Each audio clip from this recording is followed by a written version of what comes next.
Olá, seja bem-vindo, 20 de julho, bom dia para você que nos acompanha. Agora são 9h02 da manhã e você confere comigo as principais notícias aqui da nossa cidade. Hoje nós estamos recebendo o coordenador do Conselho Tutelar de Jacareí, José Celso da Silva. Seja muito bem-vindo, Celso. Bom dia, tudo bem? A gente está aqui para conversar um pouquinho sobre os trabalhos do Conselho Tutelar, né? Esse órgão que é tão importante aqui na nossa cidade. A gente começa a nossa conversa justamente definindo o que é esse órgão, né? Que é autônomo e permanente aqui em Jacareí. Queria que você explicasse um pouquinho, Celso, quais são as principais atividades e responsabilidades do Conselho Tutelar. Ok. Primeiramente, se você me permite, eu gostaria aqui, em nome do meu colegiado, né, das minhas colegas, a Patrícia Roche, a Cristina Passos, a Joelma Teixeira, né, dar um bom dia a todas as mulheres, todas as mães que nos assistem, um bom dia especial também para você e toda a sua equipe, tá? E em nome também do meu colega Benedito Alexandre, conselheiro tutelar, também dar um bom dia a todos aqueles que nos assistem, né? Dito isso, eu também quero agradecer aqui pela oportunidade de falar do Estatuto da Criança e do Adolescente, né, que é um órgão tão importante, né? É uma lei federal, né, que está aí para a garantia dos direitos da criança e do adolescente, né? Então, assim, o Conselho Tutelar, ele foi criado através do Estatuto, né, com a criação do ECA, criou o seu Estatuto da Criança e do Adolescente no artigo 131, que diz que ele é um órgão autônomo, né, não jurisdicional, né, e permanente. O que é um órgão autônomo? Autônomo porque ele tem autonomia nas suas decisões para aplicar as medidas quando os direitos da criança e do adolescente estão violados. Ele é permanente porque, uma vez criado no município, ele não pode mais, independente da administração que venha, né, não pode mais desativar o Conselho Tutelar. Então, ele é um órgão permanente. Ele é um órgão não jurisdicional porque ele não está submetido ao Poder Judiciário. Isso em razão do quê? Por conta do que a gente tinha, e eu posso falar mais para frente para você sobre isso, em razão do Código de Menores, né? Que na época era ligado diretamente ao Poder Judiciário. Então, ele tem essa autonomia para suas decisões, enfim, né? Com o apoio, o Conselho Tutelar, ele funciona, né? Com a participação popular. Por quê? Porque o Conselheiro Tutelar, ele é eleito, ele é reconduzido a seu cargo, tem um cargo de 4 anos o mandato, né? E ele passa por um processo de escolha, onde quem vai escolher esse Conselho Tutelar é a população, é a sociedade civil como um todo. Perfeito. A gente pode dizer que é um órgão que acolhe as crianças e os adolescentes da cidade, Celso? Na verdade, Isabela, eu penso que não é o órgão que acolhe as crianças. Por que eu digo isso, né? Porque o Estatuto, no seu artigo 131 também, ele diz que o Conselho Tutelar, ele é um órgão responsável por zelar pelo cumprimento dos direitos da criança e adolescente quando estão violados, né?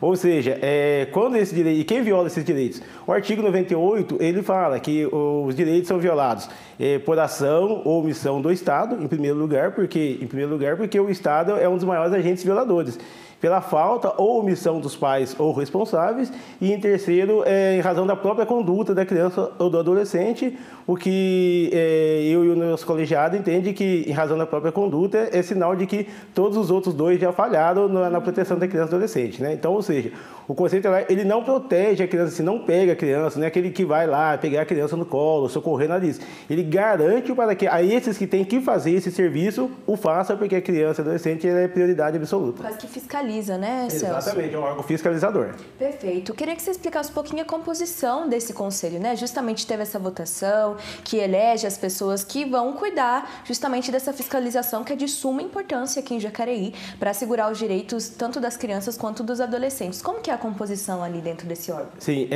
a composição do Conselho Tutelar, né? Isso não só aqui em Jacareí, mas no Brasil como um todo, né?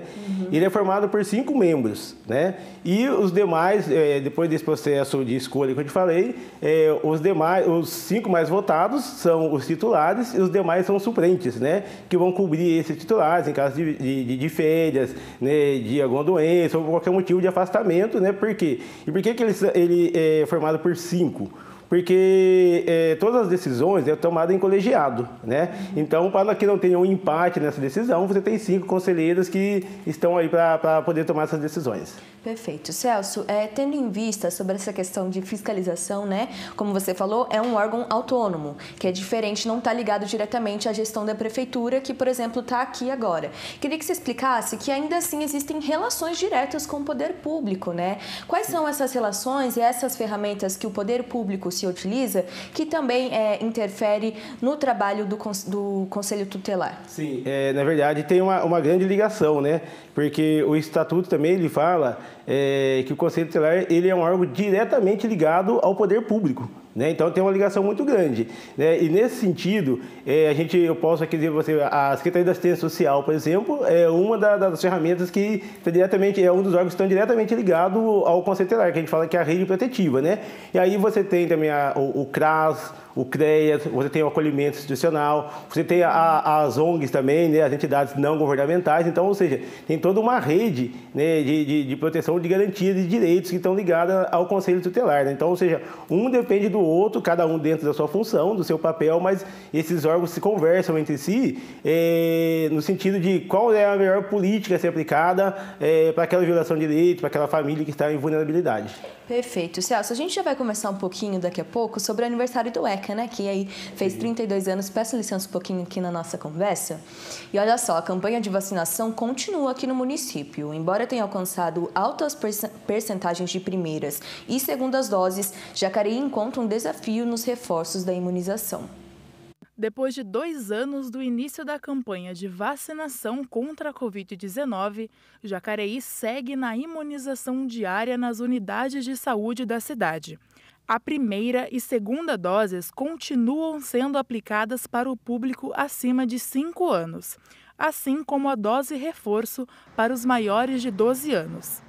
Embora o município tenha alcançado um alto índice na porcentagem vacinal, o número de faltantes ainda preocupa. Nós tivemos uma procura muito boa no início da campanha de vacinação.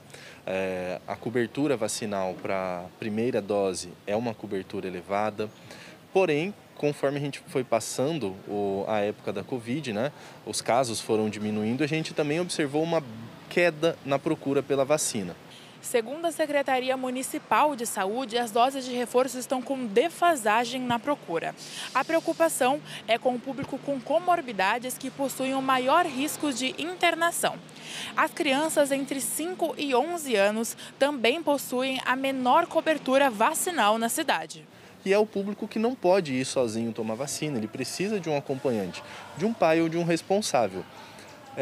De esquema completo, segunda dose, dose de reforço, aí a gente já observa que a menor cobertura é no público de 18 a 29 anos.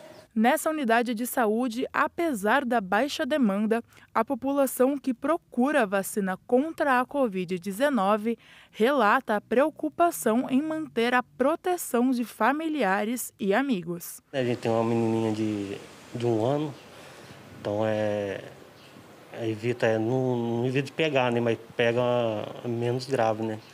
Então é muito importante estar vacinando. A única maneira que nós temos de estarmos imunizados é através da vacina, através do uso da máscara, através do álcool. Então, importantíssimo que todos mantenham as suas vacinações em dia. A 4ª dose ou segundo reforço está disponível para os adultos acima de 40 anos. Para atingir a completude do esquema vacinal, a orientação é seguir o calendário de acordo com a faixa etária. A dose de reforço ela é muito importante, principalmente porque a gente sempre utiliza algum outro imunobiológico, que são feitos de plataformas diferentes. Quando a gente insere dentro do nosso organismo vacinas com plataformas diferentes, isso complementa a nossa resposta imunológica. Então deixa a nossa resposta, quando entra em contato com o vírus, muito mais potente do que se você tivesse tomado só a primeira ou só a segunda dose do esquema completo. Então a vacinação de reforço ela é extremamente importante. É isso aí, gente. Vamos continuar se protegendo porque os dados não mentem, né? A vacinação mudou o cenário da pandemia e para a gente continuar nessa flexibilidade é necessário se proteger. A gente volta a conversar com o José Celso da Silva, que é coordenador do Conselho Tutelar aqui de Jacareí. Lembrando que você aí de casa pode estar participando junto com a gente por meio das nossas redes sociais, Facebook e YouTube. É só pesquisar TV Câmara de Jacareí, mandar seu comentário ou suas dúvidas para estar participando aqui da nossa conversa sobre o ECA e também sobre o Conselho Tutelar tutelar a efetividade aqui em Jacareí. Justamente sobre isso, né, Celso, você comentou, o Conselho Tutelar nasce do ECA, que é o Estatuto da Criança e do Adolescente, que no dia 13 de julho completou 32 anos. Ainda é muito jovem, né? 32 anos. Queria que você comentasse um pouquinho qual que é a importância desse documento para justamente na orientação do Conselho Tutelar. Sim, na verdade, Isabela, eu acho que até antes de falar um pouco da criação do ECA, né? Eu acho que acho que a gente precisa entender um pouco da história, né? E aí, se a gente voltar um pouco no passado, não tem como você falar de direitos, né, garantias de direitos, se não tocar, por exemplo, na questão da escravidão, né, no Brasil, né? Mas foi 500 anos de escravidão e ali foi onde aconteceram as maiores violações de direitos, eu acredito eu, até do mundo, né? E aqui no Brasil foram 500 anos. Por que eu estou dizendo isso? Porque se a gente olhar um pouco no passado, se você ver, por exemplo, 28 de abril de 1871, criou-se a Lei do Ventre Livre. Né? Ali tem todas as suas contradições, né? E, enfim, os objetivos do qual foi criada essa lei, mas ela dizia que todas as crianças, né, escravas, a partir daquela data, elas estariam libertas, né? No entanto, também ela dizia o seguinte, que as crianças a partir dos 8 anos, as crianças que até então eram escravas, a partir dos 8 anos de idade, ela poderia, né, ela era entregue, o senhor de engenho entregava ela para o Estado, né? E aí ele tinha uma recompensa, ou ele podia ficar com essa criança até os 21 anos de idade. É lógico que ele preferia ficar com ela até os 21 anos de idade, né? Continuar a exploração, exatamente. E aí a gente observa que, bom, se entrega essa criança a partir dos 8 anos de idade para o Estado, a gente pode até dizer o seguinte, ali já iniciava-se, vamos dizer, a FEBEM ou qualquer outro acolhimento naquele momento, naquela lei. É por isso que eu digo, é uma lei que tem lá os prós e contras, mas de determinado ponto de vista, você vê que foi um passo inicial para até chegarmos na criação do ECA, né? E é lógico que posterior a isso, a gente teve o Código de Menores, né? Em 1927, 1979, né? E o Código de Menores, ele não via a criança até então como uma pessoa de direito, uma pessoa humana, né? Ele era um objeto, né? Ele era criminalizado pela vulnerabilidade social que a família encontrava, ele era penalizado pela pobreza, né? Então você tinha naquela época do Código de Menores, você tinha os comissários de menores e de idade de menores, né? Então, por exemplo, criança na rua brincando, as crianças, por serem pobres, né? Elas não jogavam bola de tênis, por exemplo, ficava só de bermuda e sem camisa. E ali ficava na rua, chegava o comissário de menores, aquelas crianças eram levadas, porque estavam na rua, a criança não podia ficar na rua, não tinha o direito de ir e vir, né? E aí você pensa, bom, ia levada, aí o pai e a mãe, o responsável, tinha que ir lá buscar essas crianças. E quando chegava lá, é lógico que o juiz naquela época, com esse olhar que eu te falei de criminalizar, né, a pobreza dos adolescentes, aquele pai e aquela mãe ia levar um grande esculacho, né? E aquilo ali, é lógico que o pai e a mãe afetava muito. O que ia acontecer, provavelmente? Ia chegar em casa, quem ia pagar?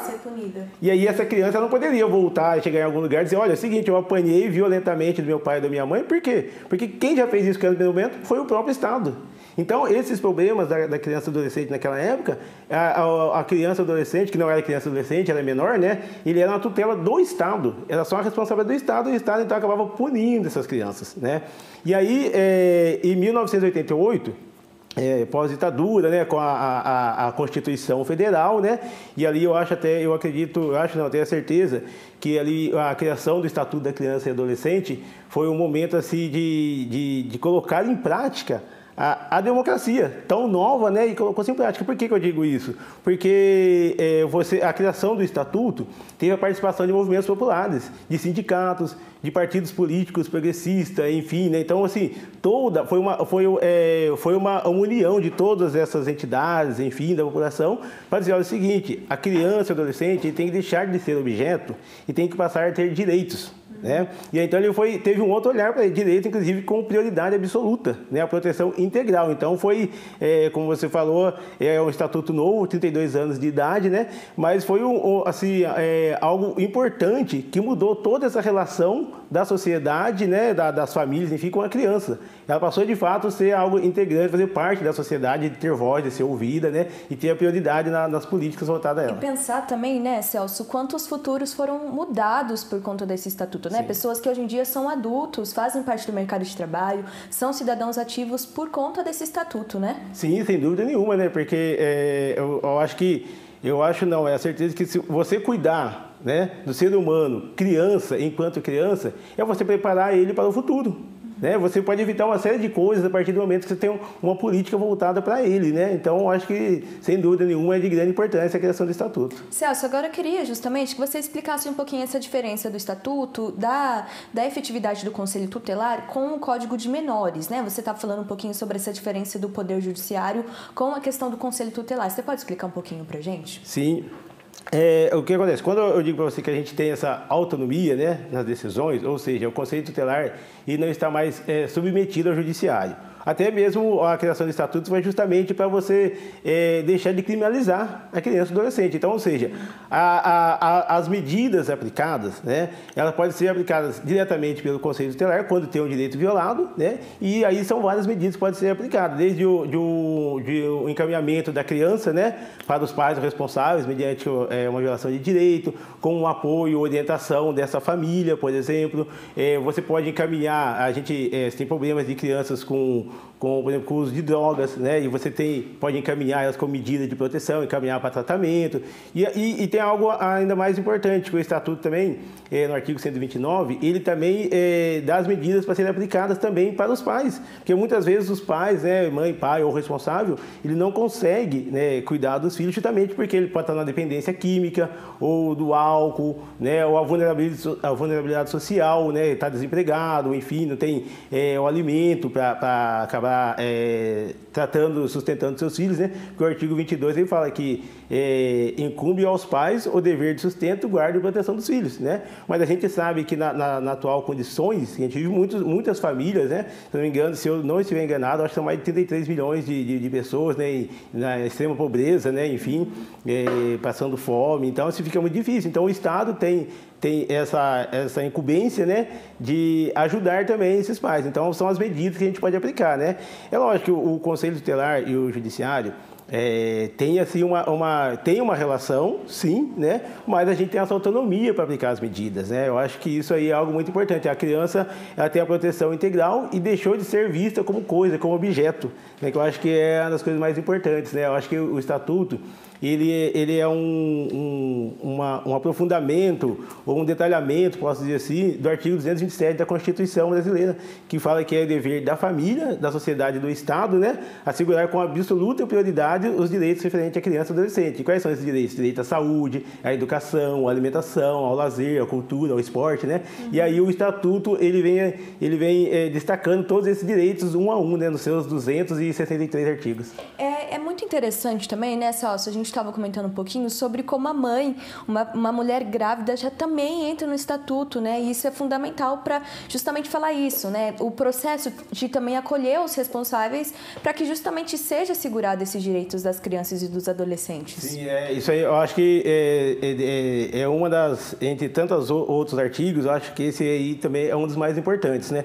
Por que eu digo isso? Porque esse aí é o artigo 7º e o artigo 8º, que fala que a criança tem o direito à vida e à saúde, né? E aí ele toma esse cuidado, o Estatuto toma esse cuidado de que, olha, a mãe gestante, a partir do momento que ela está gestante, tem todo um caminho para ser percorrido e uma atenção básica da saúde, ali, a saúde primária com essa mãe, porque ela já está gerando uma vida, já tem uma criança ali, né? Então, o pré-natal, ela tem tudo que é necessário para que aquela criança, ela nasça em condições, né, sadias, enfim, garantir a saúde. Por quê? Porque se a gente pegar um pouco no passado, a taxa da mortalidade infantil era muito alta. Né? E com a criação do Estatuto, reduziu bastante. Se você pegar em 1990, mais ou menos 53 crianças, né? Das 1.000 crianças nascidas vivas, 53 crianças morriam logo nos primeiros dias de vida. Né? E hoje, se você olhar, essa taxa caiu para cerca de 11, mais ou menos, crianças a cada 1.000. É lógico que muita coisa tem que ser ainda tem que ser melhorado, né? Mas é um sinal de que nós estamos no caminho certo. Né? Eu acho isso bastante importante. Com certeza, o ECA sendo efetivo, né, na vida das pessoas. A gente já volta a começar um pouquinho mais e falar um pouquinho sobre os dados aqui de Jacareí, Celso. Peço licença novamente. E a gente continua falando sobre a vacinação contra a Covid-19 aqui em Jacareí. Hoje devem tomar a primeira ou segunda dose da vacina crianças entre 5 e 11 anos e pessoas com mais de 18 anos que por algum motivo ainda não iniciaram o esquema vacinal. Já a dose de reforço está disponível para todas as pessoas com 12 anos ou mais que receberam a segunda dose há pelo menos 4 meses ou a dose única de Janssen há 2 meses. A quarta dose é aplicada em pessoas acima de 40 anos que tomaram a dose de reforço da vacina há 4 meses. E a quinta dose do imunizante está disponível para os idosos imunossuprimidos com mais de 60 anos, que tenham recebido a dose anterior há 4 meses ou mais. A imunização acontece em todas as unidades básicas de saúde e unidades municipais de saúde da família, entre as 8 da manhã até as 4 da tarde. Outras informações você pode conferir tudo por meio do site da Prefeitura. É só acessar jacareí.sp.gov.br e se vacinar, se proteger. Como comentado aí na reportagem, é muito importante tomar a dose reforço. Em mês de julho, criançada em casa e olha só, o Viveiro Municipal está promovendo um evento especial neste período de férias escolares do meio do ano, o Eco Kids. E quem nos traz mais informações sobre o assunto é o repórter João Lucas Batista, que está ao vivo com a gente lá no plenário. Bom dia, João. Quais são as informações, por favor? Bom dia, Isabela. Bom dia a todos que nos acompanham. E como você mesmo falou, o Eco Kids é um evento realizado pelo Viveiro Municipal aqui da cidade, recheado de atrações para as crianças nesse período de férias escolares. E entre algumas atividades a gente pode citar o yoga, o relacionamento com a natureza, as trilhas ecológicas, brincadeiras tradicionais, o plantio de árvores, entre outras atividades, todas relacionadas com esse contato com o meio ambiente. É bacana também frisar que não é necessário realizar nenhum tipo de inscrição prévia para participar da Eco Kids, simplesmente chegar até o espaço, do Viveiro Municipal. Para a gente falar um pouquinho sobre os dias e as realizações das atividades, hoje, quarta-feira, dia 20 de julho, a partir das 8h30 da manhã, ou seja, já começou até as 11h30 da manhã, está acontecendo o Eco Kids. Amanhã, quinta-feira, acontece na parte da tarde, a partir da 1h30 até as 4h30, e sexta-feira, o último dia do projeto, do Eco Kids, acontece na parte da manhã, novamente, das 8h30 da manhã às 11h30 da manhã. Lembrando, é claro, que a criança deve estar acompanhada do pai, mãe ou algum outro responsável durante o evento. O Viveiro Municipal se encontra na estrada Teófilo Teodoro Rezende, de número 39, no Campo Grande, pertinho do centro da cidade. E mais informações sobre o evento, que vai até sexta-feira, você pode encontrar no site da Prefeitura Municipal, que é o jacareí.sp.gov.br. Volto com você, Isabela. Semana divertida aí para as crianças no meio do viveiro. Muito obrigada, João, pelas informações. E olha só, mulheres do bairro Vila Ita se uniram para dar início ao ateliê Costurando Sonhos, que por meio de oficinas de corte e costura pretende oferecer oportunidades para mulheres da comunidade ali do bairro. O projeto conta com doações e trabalho voluntário. Por enquanto, o quintal da casa da Lucimari é só mais um quintal comum, mas os planos para o local são grandes. A meta é estabelecer um ateliê que vai oferecer oficinas de corte e costura e produção de artesanato para moradores do bairro Vila Ita. O projeto ele tem a finalidade de ajudar o bairro no começo, E depois a gente buscar, parceiros que possam, aumentar nosso projeto para a cidade em toda, mas no começo é aqui para o bairro mesmo. De ponto em ponto, o ateliê Costurando Sonhos pretende tecer uma rede que transforma vidas, dando oportunidade de renda extra às mulheres e montando no espaço uma pequena creche com cozinha solidária e acolhimento de crianças, que, segundo o levantamento da Associação do Bairro, são 196. Vai ter uma cozinha social, as crianças vão ter café, almoço, café da tarde, janta, e a janta as mães vão poder levar a comida para casa, As mães que estiverem no projeto vão poder levar a comida para casa. Então vai funcionar assim, a gente vai montar a cozinha para que não tenha desculpa dizer assim, não tenho creche, meu filho está fora de horário, não vou poder fazer, o trabalho. Vai ter direito de trabalhar, de ter sua renda, de ajudar o bairro em si, e vai ter, sim, uma pessoa que cuide das crianças, vai ter escolinha, a gente quer montar, essa escolinha, com todas essas atividades para as crianças, de 0 até, vamos dizer, os 12 anos, que é a faixa etária que a gente tem aqui no bairro, Karina é uma das idealizadoras. A relação dela com a costura vem de criança. Aos 13 anos, aprendeu a costurar com a mãe e logo começou a fazer roupas. Agora, a ideia é passar o conhecimento que tem a outras mulheres. Daí eu peguei a máquina de costura e fiz meu primeiro vestido com 14 anos. Aí depois disso eu não parei mais. Aí veio... Eu fui trabalhar fora, né? Daí eu parei, fiquei uns anos sem costurar, mas sempre reforma na minha roupa. Jeans, eu sempre amei muito jeans, então eu customizava as jaquetas, fazia de tudo que eu podia com os jeans. O que eu posso tá passando é o conhecimento que eu tenho. O pouco que eu tenho eu vou passar. E aprender com certeza, porque tudo que a gente ensina, a gente aprende também um pouquinho. Lucimar é apoiadora do projeto. Acompanha a luta das mulheres do Vila Ita há anos e agora está em busca de apoio e doações para o ateliê. Já estamos falando com a Secretaria de Desenvolvimento e Educação para trazer um curso básico de corte e costura aqui na escola próxima aqui, que é o antigo Senai, né? Nós estamos montando o diálogo de doações, né? Mas aí, como vocês estão vendo aqui, está tudo cru. E precisa de partilheiras, mobílias para colocar a máquina. Nós vamos começar como nós temos mesmo. A luta agora é arrecadar mobiliário, material de costura, tecido, linhas e máquinas e equipe de voluntários, para que os sonhos presentes na essência do projeto comecem a se tornar realidade. Na verdade, como a gente está do zero, né? Porque a gente ainda não tem nada. Tem as 2 máquinas de costura, tem a da dona Nália, que também ela vai trazer. A gente vai precisar de tudo. O que eu tenho em casa que dá para a gente começar, também eu vou trazer. Só que a gente vai precisar de tudo, desde agulha, tesoura, as máquinas, o tecido, que no caso vai ser o carro-chefe da gente, vai ser o tecido. E depois só a mão de obra que a gente vai... O ateliê Costurando Sonhos está na Rua do Alemão, número 25, no bairro Vila Ita. Para conhecer ou realizar doações, entre em contato pelo telefone 98316 7131.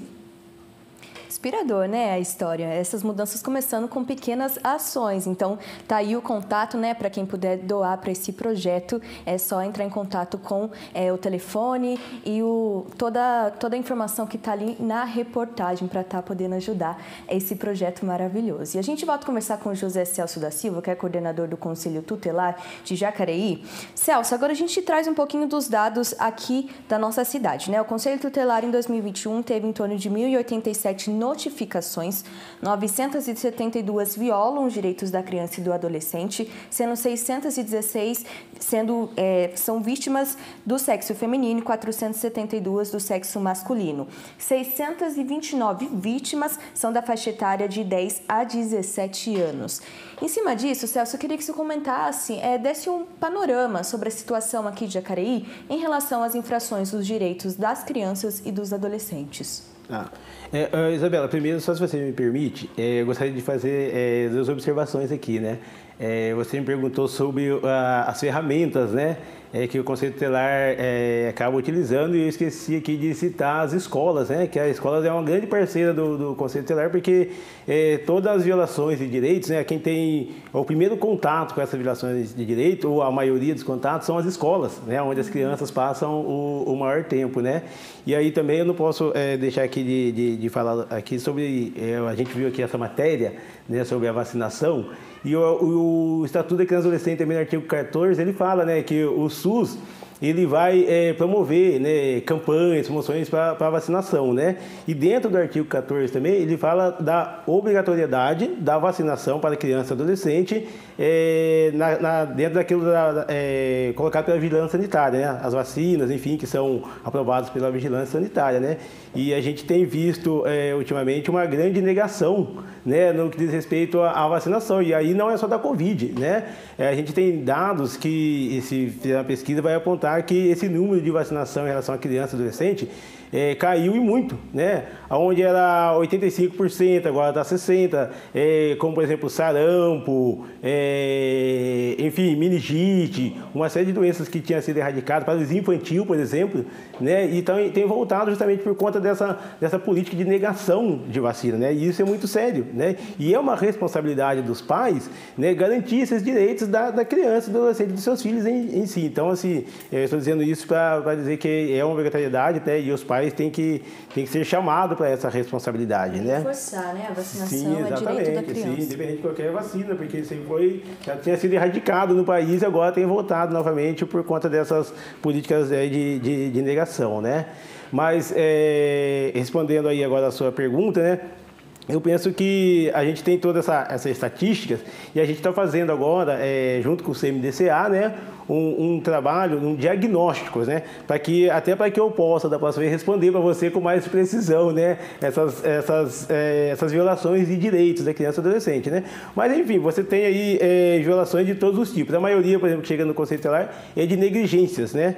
E negligências por conta de, eu acho que após a pandemia do Covid, né, as famílias voltaram muito vulneráveis, porque perdeu o emprego, o pai, a mãe, a renda, né, familiar caiu bastante. E dentro dessa convivência, naquele momento de confinamento, onde tinha pais e mães, todos dentro de casa, né, acabou-se acarretando o maior número de violências. Porque você não tinha a criança na escola, onde eu acabei de dizer que ali conseguia visualizar toda essa violência, né?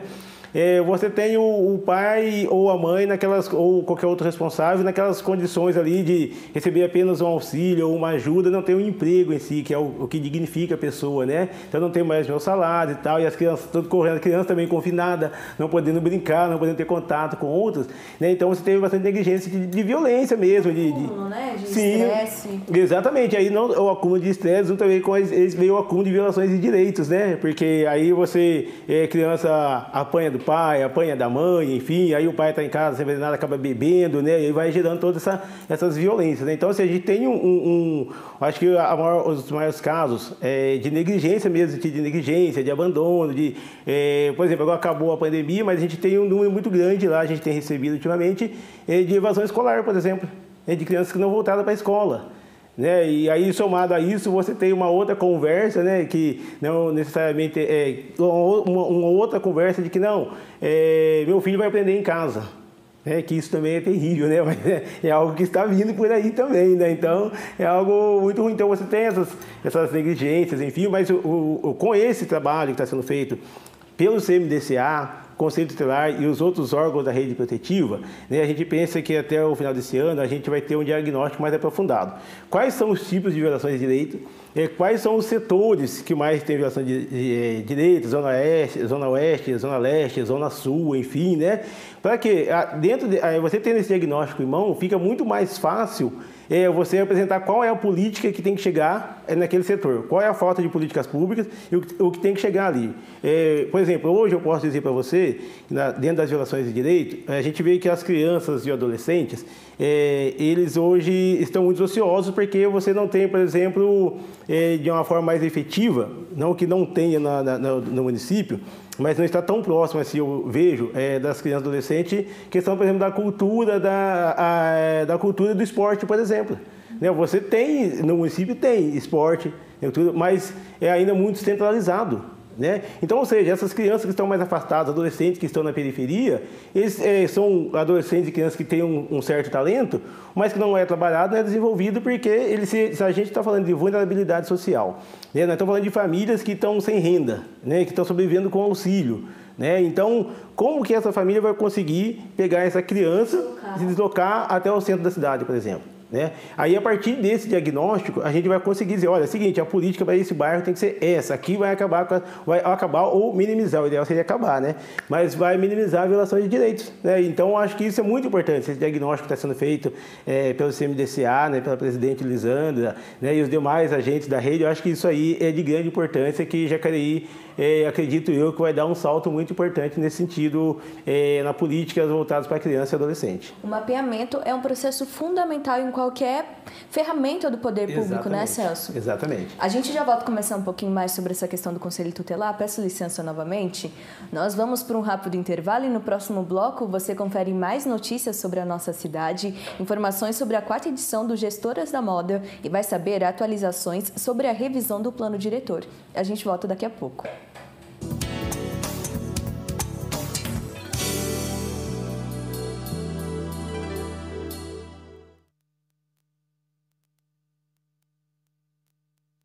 Saúde Brasil apresenta 5 dicas para conscientizar os jovens sobre os riscos do cigarro.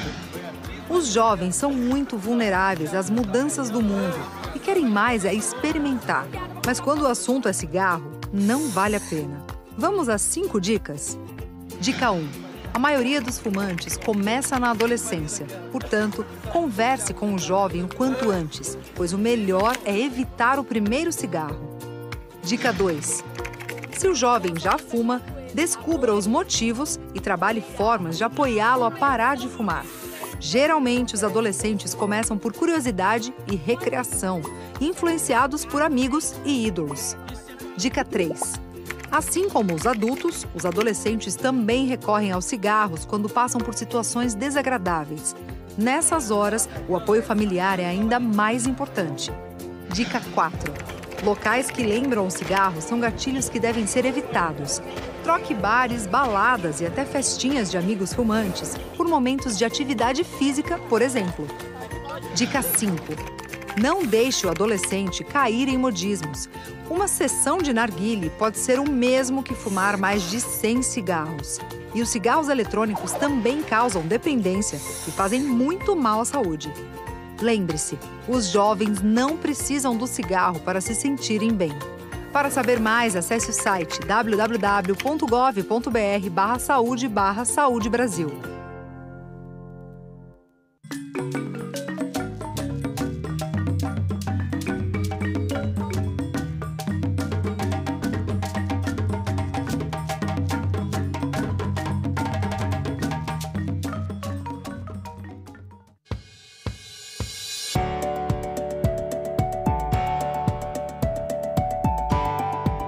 Parou para pensar que apenas uma pessoa gera mais de 365 quilos de resíduos por ano?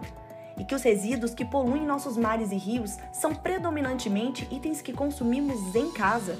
E que por ano o Brasil produz 80 milhões de toneladas de resíduos sólidos urbanos e que desse volume, 33% representam embalagens recicláveis? Sua atitude pode fazer toda a diferença. Separe as embalagens corretamente para o descarte. Elas vão para a sua lixeira de recicláveis. Se a embalagem for de vidro, um adulto precisa sempre estar por perto. Importante embalar antes do descarte para evitar qualquer acidente. Caso seja uma embalagem retornável, aproveite para trocá-la ou comprar uma nova cheinha. Se possível, esvazie as garrafas plásticas. E para não ocupar volumes, podem ser amassadas antes de irem para o lixo. Já as bebidas em caixinhas e nas latinhas, é só conferir se estão vazias antes de serem colocadas no lixo reciclável e pronto. Não precisa separar o anel de abertura. A preservação do planeta é uma responsabilidade de todos nós. E a sua atitude faz toda a diferença. Descarte consciente de embalagens. Crie esse hábito. Uma iniciativa da Associação Brasileira das Indústrias de Refrigerantes e de Bebidas Não Alcoólicas e do Ministério do Meio Ambiente.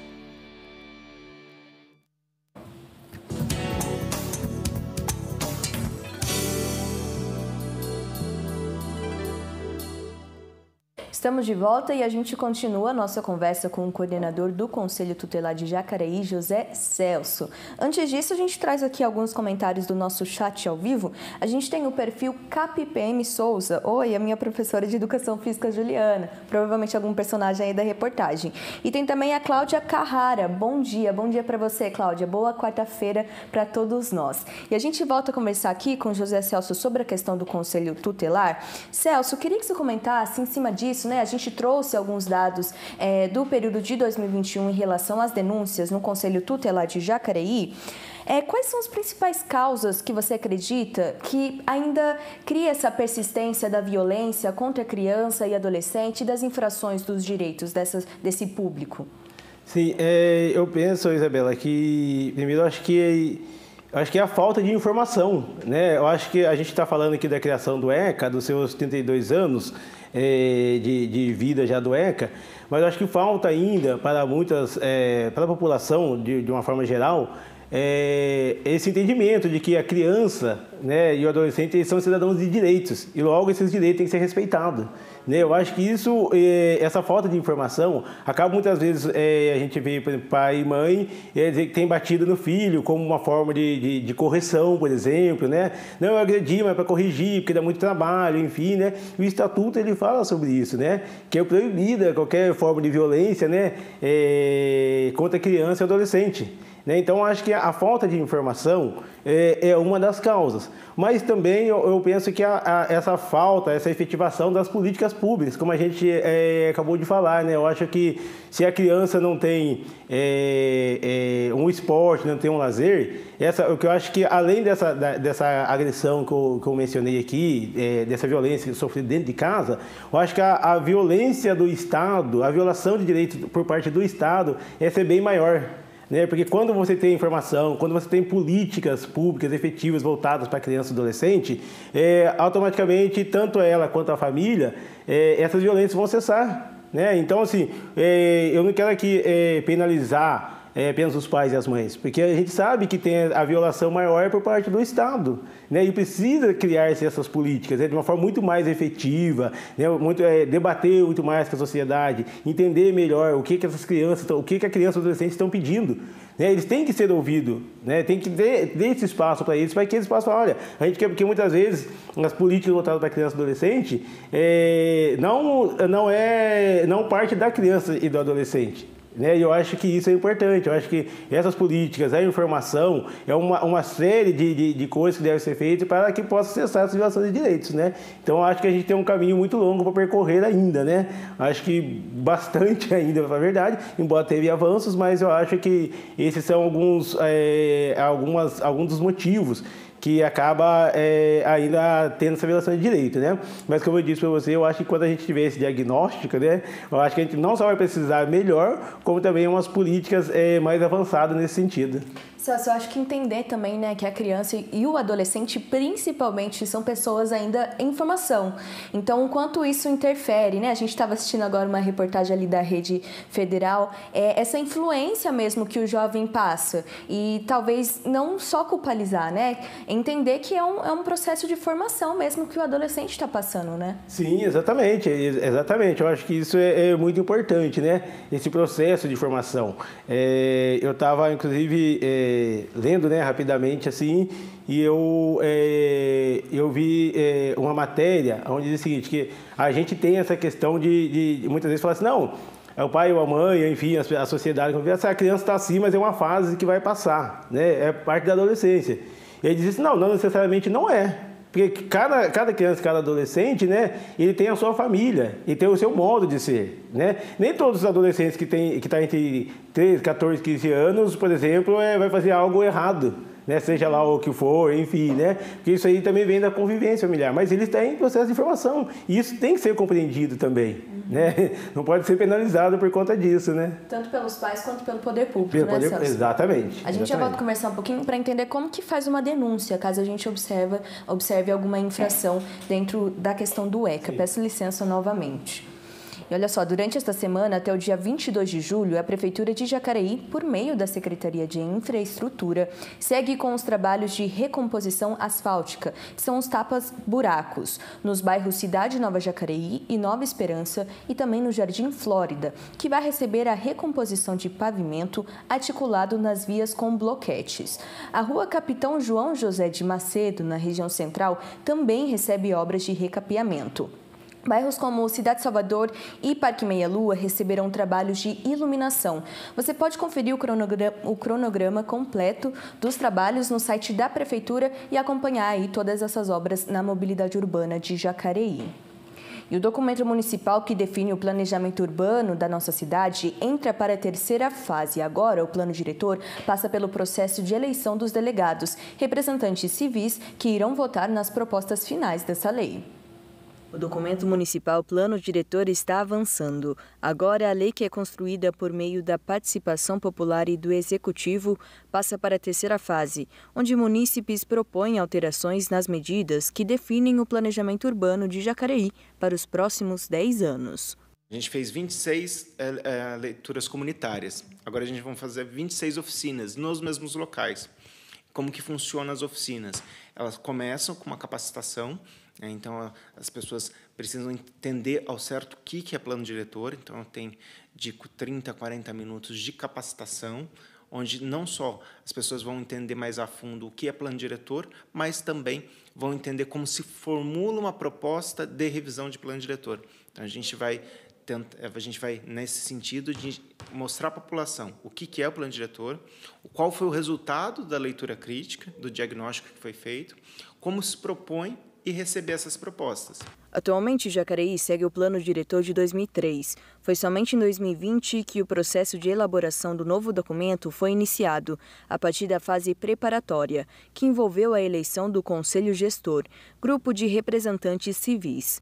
A Ia Santana faz parte da Associação de Moradores do Jardim Paraíso e Jardim Holanda e é um dos 5 integrantes da área popular desse conselho. Em novembro do ano passado, e acho que em janeiro desse ano, começou todo o processo de reuniões, de composições, porque tudo é uma disputa, né? Uma composição. Lá dentro tem representantes dos areieiros, representantes dos engenheiros, representantes dos sindicatos, representante do movimento popular e representante do poder público. Então, o conselho é composto de pessoas que pensam diferente. E para chegar num consenso, tem disputa.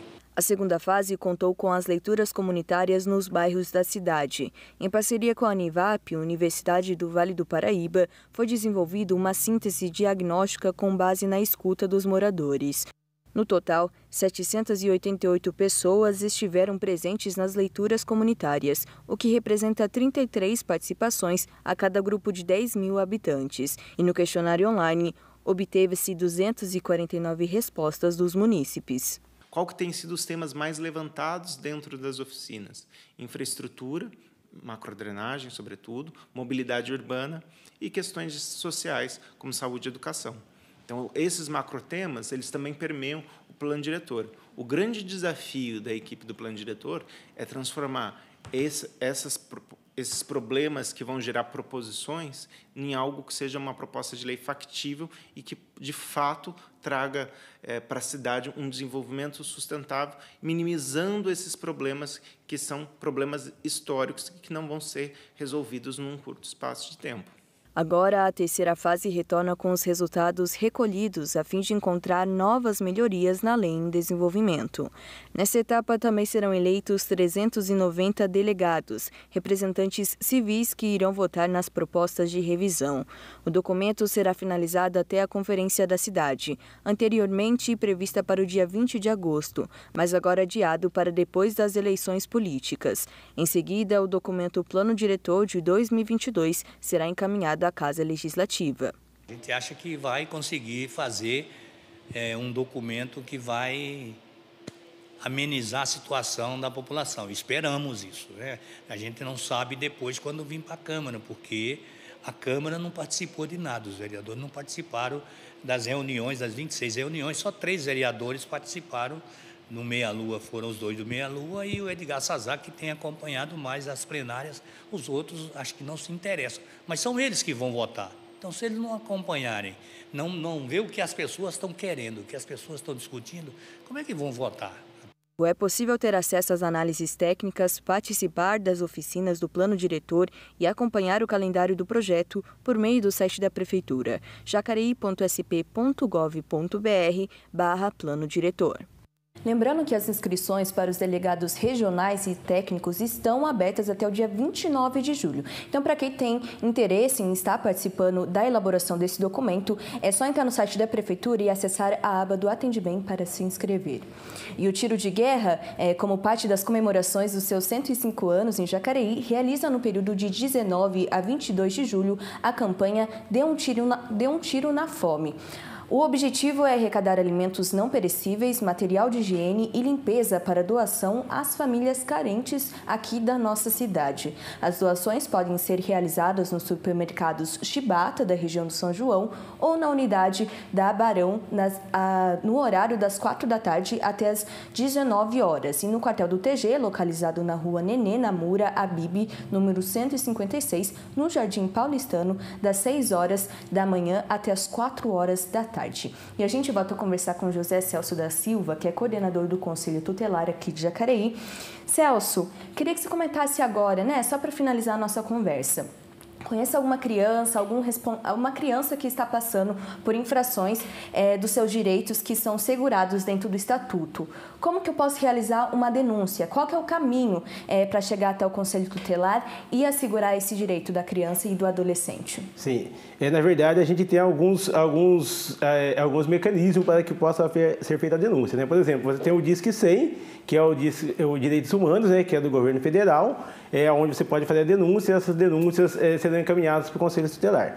E também a gente tem o telefone do Conselho Tutelar, que funciona das 8 às 18 horas, que é o 3955-9128. E também, tanto por telefone ou pode ir pessoalmente, né, as denúncias podem ser anônimas, porque muitas pessoas não querem se identificar, né, pode ser anônimas também, pode ir presencialmente até a sede do Conselho Tutelar, que fica na rua Lamartine de la Madre, número 103. Né? E também as outras denúncias, e tem denúncias também que chegam através de ofícios, como eu falei, das escolas, vem da DDM, por exemplo, né? Vem de todos os setores, inclusive pode chegar denúncia para o Conselho Tutelar, mas por telefone o Disque 100 e o 3955-9128 do Conselho Tutelar. Se atentar aí, né? A informação é muito importante, além dessa questão da denúncia, também está por dentro desses direitos das crianças e dos adolescentes, porque são coisas tão simples, né, Celso? Porque a gente não consegue enxergar o processo histórico. Sim. 32 anos é pouco tempo, né? Até alguns anos atrás a gente tinha coisas que hoje em dia são comuns, mas que antigamente não eram asseguradas. Então também a informação é um processo importante, né, nessa questão de denúncia. Sim, sem dúvida nenhuma. Acho que é muito importante as informações, até tanto as informações que são passadas para o Conselho Tutelar, né, como também eu acho que as informações que o Conselho Tutelar, esse compromisso do Conselho Tutelar, enfim, do CMDCA, dos órgãos de garantia de direitos, né, de passar para a população, né? Olha, esses são os direitos da criança, enfim. Porque a gente, eu vejo que nesses 32 anos do ECA, né, ele teve bastante avanços, sim, mas tem muitas coisas para serem, que precisam ser avançadas, né? E a gente, enquanto conselheiro, enfim, a gente vê que o Estatuto, ele sofre ainda grandes ataques, né? A gente precisa, o grande desafio ainda é trazer o Estatuto para o centro da legalidade, né? Eu acho que isso é algo que precisa ser feito, assim, ainda com muita ênfase, com muita luta e muita dedicação dos conselheiros tutelares. Muito conhecimento, né, Celso? Precisa ter, né? Até porque o próprio Estatuto ele fala, né, que a capacitação, o município tem que dar essa capacitação continuada para os conselheiros tutelares, né? E aí, se você me permite, assim, eu gostaria de falar assim quando eu falo de trazer o Estatuto para o centro da legalidade, né? Eu acho que é algo, e não só isso, mas também os ataques que o Estatuto tem sofrido ao longo desses 32 anos, né? E aqui vale destacar que em 2017, por exemplo, a redução da moralidade penal foi um dos grandes ataques que o Estatuto sofreu, né? O Brasil tem a quarta população carcerária, a quarta maior população carcerária do mundo. Né? E aí queriam se colocar os adolescentes, né, achando que para resolver o problema da criminalidade no Brasil, né, era colocar esses adolescentes na cadeia. A gente, depois, quando acabou o Código de Menores, onde os adolescentes, como disse, eram objetos e por qualquer motivo eles acabavam, naquele tempo tinha Funabem, Febem, enfim, né? Isso tudo acabou, né? E aí agora vem dizendo, não, é o seguinte, para resolver o problema da criminalidade, né? O adolescente tem que ser detido, né? E essa não é a saída. Uma vez que nós comentamos aqui que precisa de políticas públicas, né? E se você olhar também os dados, você vai ver que, na verdade, o adolescente, né? Ele não é a causa do problema, ele é só uma consequência, né? Se você olhar os dados, você vê que o que mais morre, não são os adolescentes que mais matam, são os que mais morrem, né? Vítima, inclusive adolescentes negros, né?